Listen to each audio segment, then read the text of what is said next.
everyone, Chelsea Tucker here from tunerchelsea.com. Glad that you're here today. Make sure that you're liking, subscribing, commenting, sharing the whole bit with the video because it really does help push the content into other people's views so that they can get the opportunity to learn from this content as well. So today's topic, I want to talk about marriage, and I want to talk about the importance of keeping it between husband and wife. And what exactly does that mean? What exactly does that look like? Are there certain places we can vary as to like how much we let somebody else in or how much we don't let somebody else in? So I'm going to kind of cover that in total today in this video because I think it's something that's strongly impacted my relationship with my husband. So what does it mean for a marriage? Well, it means that it's happening between two people, husband and wife, right? So two. Not 3, not 4, not 5, not anybody else, right? The only person who should be involved in your marriage is God. And that's it. I don't believe that there's anybody else that should be as deeply involved in your marriage other than you and your spouse. I believe that's how it's designed to be. I believe that from personal experience, allowing other people to, speak into my marriage has poorly influenced the growth and development of my marriage, and which then that therefore affects our family as well, because our family is a part of our marriage, right? Like they are a example, they are an expression of our love, right? And so we build this family, we have these children, and then it also affects them as well. So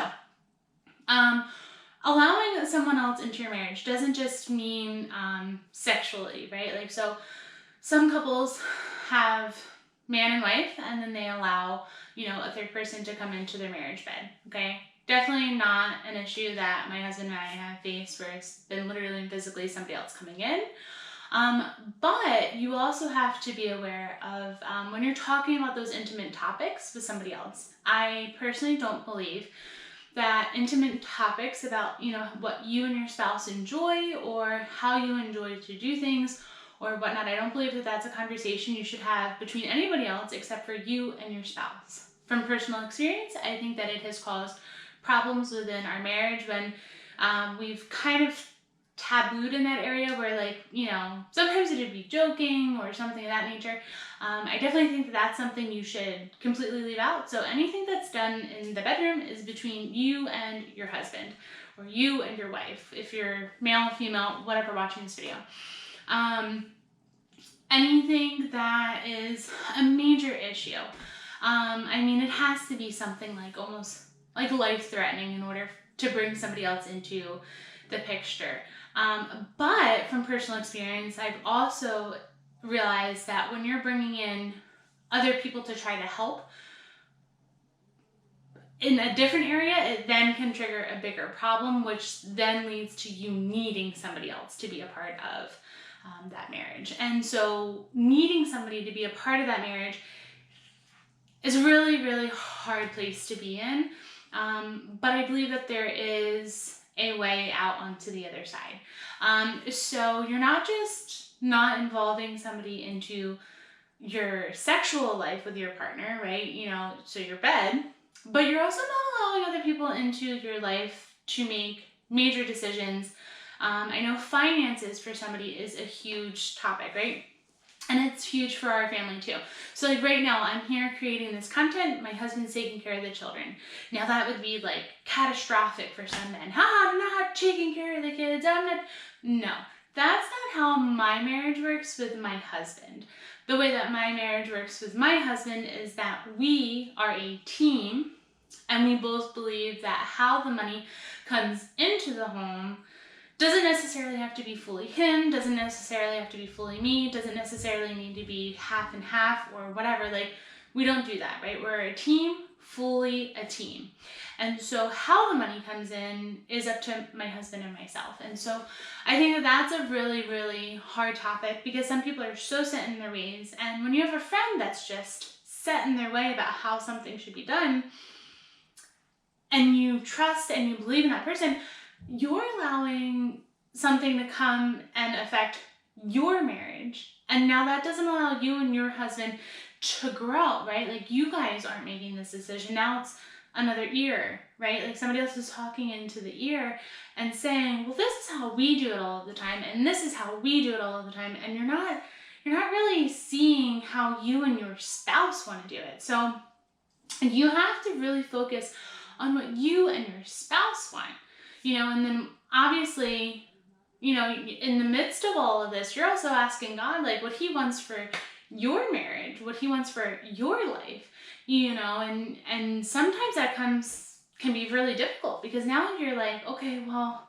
I don't know where all this is coming from, and your head is just crazy, and you're just trying to figure out something simple, something basic, and it's so difficult to finally get to that solution because you have too many different things going on.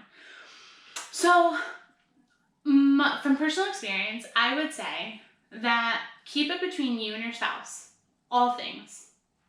Unless it's something that you absolutely need to involve, a counselor or a parent, a grandparent or something, right? Like, only when it's something, I think, catastrophic, that you should be allowing somebody else to come into your marriage. Aside from that, you and your husband need to figure out what you and your husband want.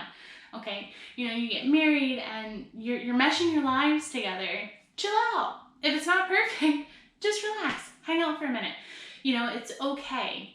You're not going to be perfect all at one shot. So just let, some of the arguments roll off your shoulder and keep it moving. You don't have to go vent to everybody all the time. From personal experience, venting just brought more stress and more chaos into my life. So keep it between you and your spouse. Hash things out between you and your spouse, and allow God to come into your marriage and have you guys understand each other, and allow that to become one, because that's the whole process. But if you're too focused on other people and other people's marriages or whatever, like, you're not focused on you and your spouse. So definitely keep it between you and him, and you will figure it out, and you eventually become to the point of partnership, not necessarily just husband and wife and always hashing things out. You'll still find times where you're like, really? Did you really just do that? On both ends. But ultimately, your goal is to be able to just work together so well. So I hope that this video helps encourages you to stick to you and your spouse, and allow God to come into your marriage and repair and restore and rejuvenate those areas that were just kind of like, oh, really?